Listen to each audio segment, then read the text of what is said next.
Morning lovely students. सो हमने previous lecture में अपना पैनक्रियाटिक ग्लैंड खत्म कर लिया था। पैनक्रियाटिक ग्लैंड से में जो भी सेल्स प्रेजेंट हैं उनमें कौन से हार्मोन किस सेल से रिलीज होते हैं।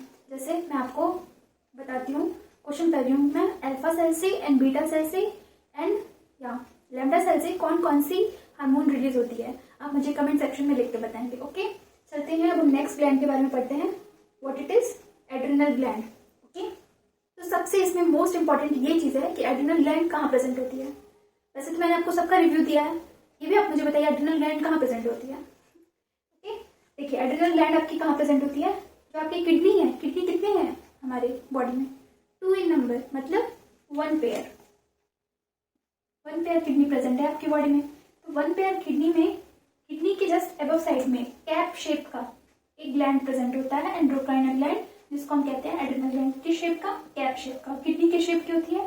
बीन शेप्ड की होती है। ठीक है, तो एड्रिनल ग्लैंड जो होता है it is consist of 2 part. What? Adrenal cortex and adrenal medulla.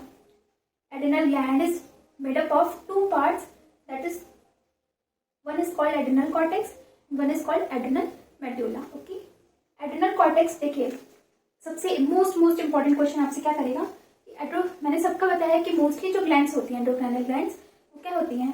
Mesodermal origin की होती हैं। लेकिन यहाँ पे ये एड्रेनल ग्लैंड एक ऐसी ग्लैंड है जो एक्टो मेसोडर्मल होती है। व्हाट? Ecto mesodermal.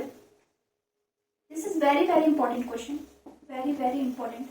उनमें से भी अगर आपके 2 पार्ट्स हो रहे हैं, एड्रिनल कॉर्टेक्स और एड्रिनल मेड्यूला, तो एड्रिनल कॉर्टेक्स किस ओरिजिन का होगा, एड्रिनल मेड्यूला किस ओरिजिन का होगा? ये भी क्वेश्चन बहुत पूछा जाता है कॉम्पिटिटिव एग्जाम्स में और लोग इसमें कंफ्यूज हो जाते हैं। क्यों? कॉर्टेक्स है तो वो आउटर रीजन बनाएगा, तो आउटर रीजन है तो एक्टोडर्मल होगा।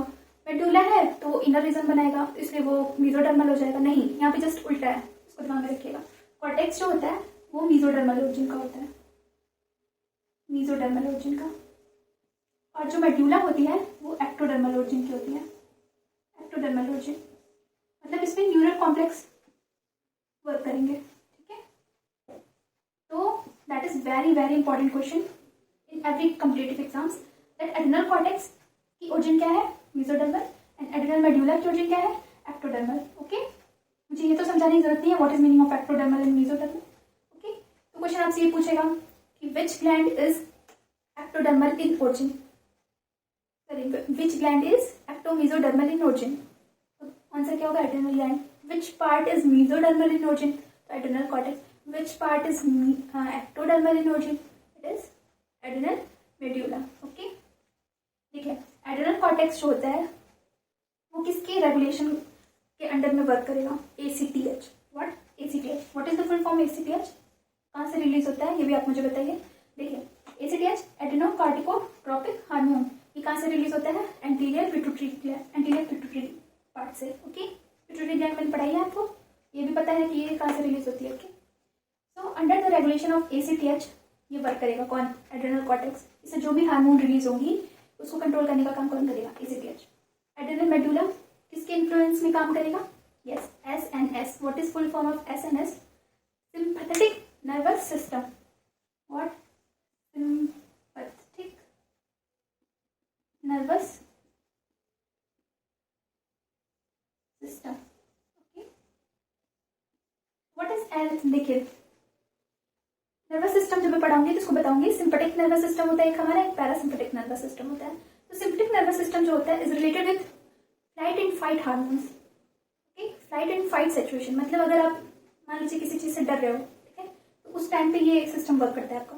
किसी चीज से आपको फियर है, मान लीजिए आपके सामने कोई लायन आ जाता है अचानक से, ये टाइगर आ जाता है, तो आप उससे एकदम जस्ट फेयरफुल हो जाते हैं, फेयरफुल सिचुएशन आ जाती है, तो इसकी वजह से आ जाती है, SNS की वजह से। Sympathetic nervous system, nervous system में जब पढ़ाऊंगी आपको तो ये मतलब डिटेल में बता दूंगी बाय डिफॉल्ट। ओके, तो ये नोट डाउन कर लीजिए आप लोग कि एड्रेनल मेडुला जो होती है वो SNS, तभी इमरजेंसी हार्मोन्स यहाँ से रिलीज होती हैं, एपिनेफ्रिन, नॉरएपिनेफ्रिन, और मैं आगे बताऊंगी आपको। ओके, तो इतना नोट डाउन कर लीजिए। देखिए एड्रेनल ग्लैंड को और क्या क्या हम कहते हैं? इपीरीनल। किडनी के लिए वर्ड कभी भी आए इस रीनल वर्ड किडनी के लिए हमेशा यूज होता है। ठीक है, और इपी मतलब ऊपर, तो किडनी के ऊपर प्रेजेंट है इसलिए इसको बोलते हैं epirenal. Renal word is related with always kidney. Okay. Supra renal, supra मतलब मीन्स क्या होगा, एब साइड में, अपर साइड में, तो that is also called supra renal. Anger gland क्यों कहते हैं, मैंने अभी बताया जब भी आप फेयरफुल सिचुएशन में या किसी फ्लाइट एंड फाइट सिचुएशन में, ठीक है, तो उस टाइम पे भी ये रिलीज होते हैं, तो इसलिए इनको एंगर ग्लैंड भी कहते हैं. Emergency gland, emergency hormones norepinephrine को कहते हैं इमरजेंसी सिचुएशन में है, ठीक है, तो इसलिए भी इनको इमरजेंसी ग्लैंड कहते हैं. 4S ग्लैंड, अब इसमें देखिए 4S ग्लैंड क्यों कहते हैं अभी मैं बता रही हूँ. लाइफ सेविंग ग्लैंड भी कहते हैं इनको. मतलब ये इतने नाम हैं और वेरी वेरी इंपॉर्टेंट, किसी भी नाम से आपकी कॉम्पिटिटिव एग्जाम्स में पूछ सकता है कि इमरजेंसी ग्लैंड किसको कहते हैं, 4S ग्लैंड किसको कहते हैं, ठीक है, तो इसको नोट डाउन कर लीजिए आप लोग.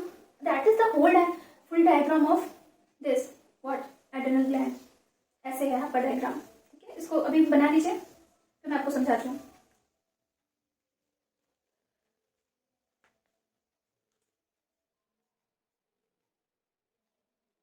तो बना लिया आप लोगों ने, ठीक है, आप इसको पढ़ते हैं. देखिए क्या है, क्या है ये जो आउटर वाला रीजन है इसको क्या कहेंगे, zona glomerulosa. It is part of adrenal cortex. Okay. And that उसके बाद जो है आपका ये वाला जो रीजन है, ये वाला जो रीजन है वो क्या बनाएगा, वो बनाएगा जोना फैसिकुलेटा. जोना फैसिकुलेटा या फैसिकुलेरिस भी लोग भी बोलते हैं, फैसिकुलेटा है मेनली. एंड उसके अंडर में जो ये रेड कलर के अंदर है उसको क्या बोलेंगे, उस रीजन को zona reticularis. What, zona reticularis. ठीक है. अब चलते हैं एड्रिनल मेडुला वाले पार्ट में.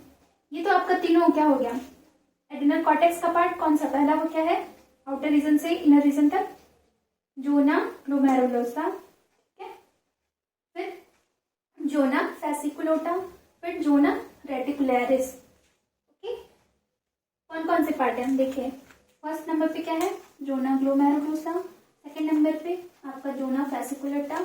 थर्ड नंबर पे आपका zona reticularis. Is a part of adrenal cortex. Okay. And चलते हैं हम एड्रिनल मेडुला पार्ट में चलते हैं. एड्रिनल मेडुला में ये जो सेल्स दिख रही हैं आपको, ये सेल्स होती हैं chromaffin sales. Chromaffin sales, chromaffin sales क्या होती है, ये भी सिंपैथिक नर्वस सिस्टम का ही पार्ट है एक तरह से. ठीक है, मैं इसको डिटेल में बताऊंगी कि व्हाट इट इज. तो ये this is the diagram of what adrenal gland.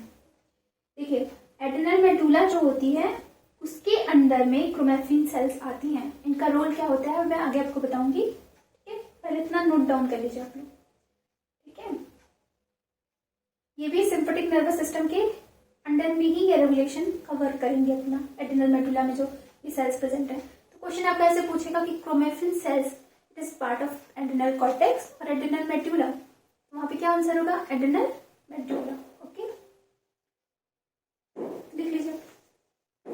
अगर अभी आपको ये याद नहीं हो रहा है कि what is the parts of adrenal cortex, तो आप ट्रिक ऐसे ले लो, GFR glomerular filtration rate.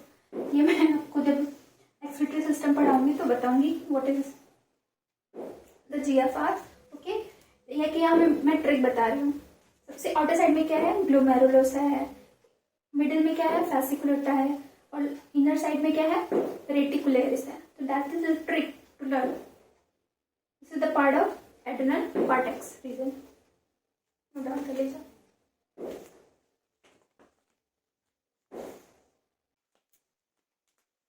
Down कर लिया आप लोगों ने. चलते हैं नेक्स्ट. देखिए मैंने आपको क्या बताया, what is the trick. Yes, it is GFR.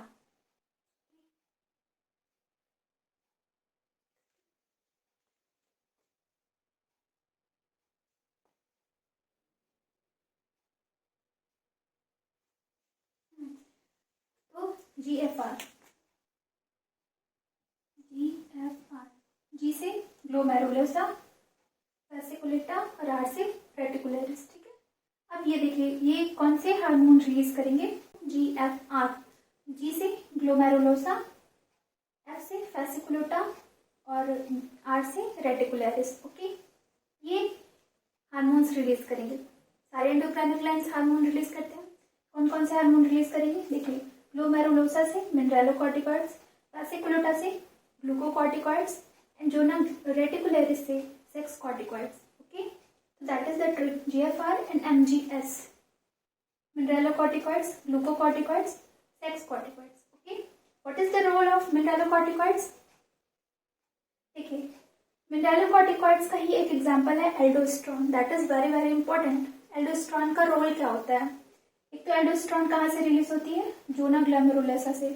Zona glomerulosa is a part of adrenal cortex. What is the role?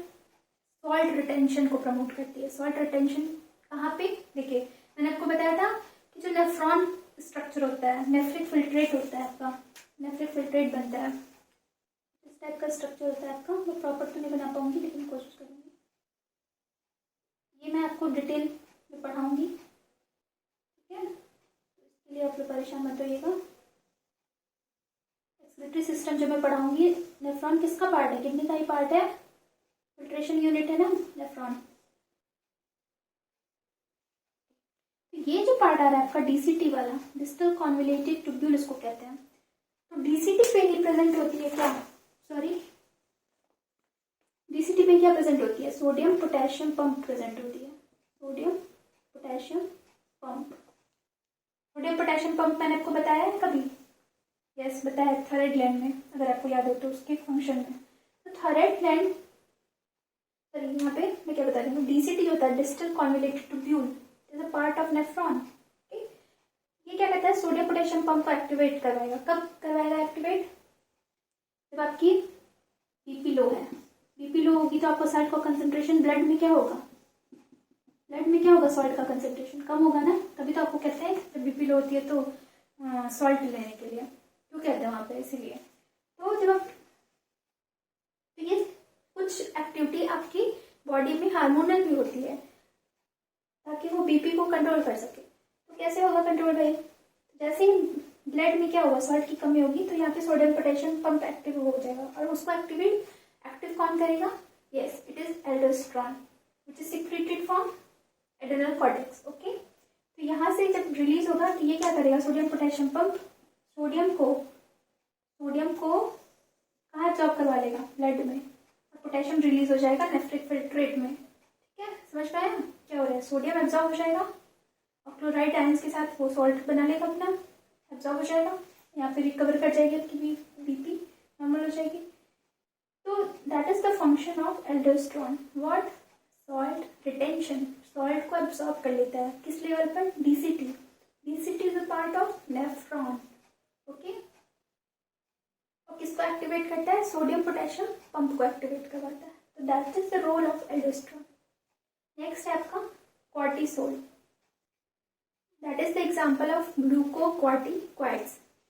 What is the role of cortisol?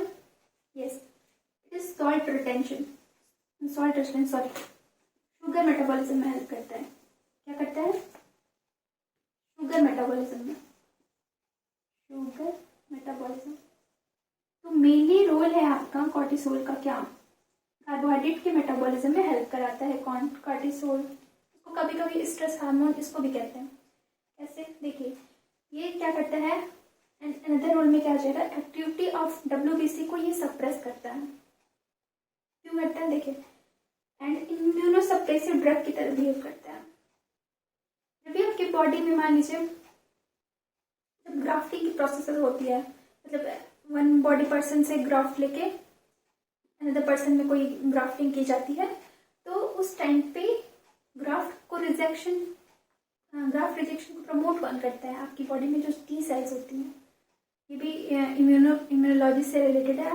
जब मैं ग्राफ्टिंग की प्रोसेस पूरी पढ़ाऊंगी, ग्राफ्टिंग टेक्निक, तो उस टाइम पे बताऊंगी आपको. तो T सेल्स जो होती हैं वो ग्राफ्ट रिजेक्शन को प्रमोट करती हैं आपकी बॉडी में. कोई भी अनदर बॉडी का आपकी बॉडी में ग्राफ्टिंग की जाएगी तो उस टाइम पे T सेल्स जो होती हैं उसको रिजेक्ट कर देती हैं. लेकिन ये ड्रग जो होती है उसको सप्रेस करेगी, मतलब ग्राफ्ट रिजेक्शन को इनहिबिट करेगी या लेस कर देगी. इसीलिए इनको कहते हैं क्या? Immunosuppressive drug. इम्यून को सप्रेस कर देगी तो वहाँ पे ग्राफ्ट रिजेक्शन के प्रोसेस भी स्लो हो जाएगी. Act as a anti inflammatory agent. Inflammation, कोई भी बॉडी में आपकी जो इरिटेशन वाली चीज़ आ जाती है, जैसे मान लीजिए आपको किसी मच्छर ने काट दिया, तुरंत वहाँ पे बम निकल आता है, तो वो जो बम होता है छोटा सा, उसी को हम क्या कहेंगे, it is a type of inflammation. किसकी वजह से हुआ? मॉस्किटो की वजह से हुआ, उसमें जो पैरासाइट प्रेजेंट था उसकी वजह से हुआ। तो ये भी कॉर्टिसोल भी एंटी इन्फ्लेमेशन की तरह बिहेव करते हैं। ठीक है, that is the all about glucocorticoids. Note down कर लीजिए। एंड जो ना रेटिकुलेरिस से क्या रिलीज होता है? Sex corticoids. अब देखिए इसका फंक्शन मैं आपको कल वाली वीडियो में पढ़ा दूंगी। ठीक है, अभी के लिए इतना ही रहने देते हैं। अभी इसको नोट डाउन कर लीजिए क्योंकि फिर ज़्यादा हो जाएगा, आपका वीडियो लंबी हो जाएगी। ठीक है, नोट डाउन कर लिए। कल मैं ये आपका कवर कर लूँगी क्योंकि ये थोड़ा डिटेल में पढ़ाना पड़ेगा, क्योंकि मैंने ये आपको पढ़ाया हुआ है तो आप रिलेट करके पढ़ पाओगे।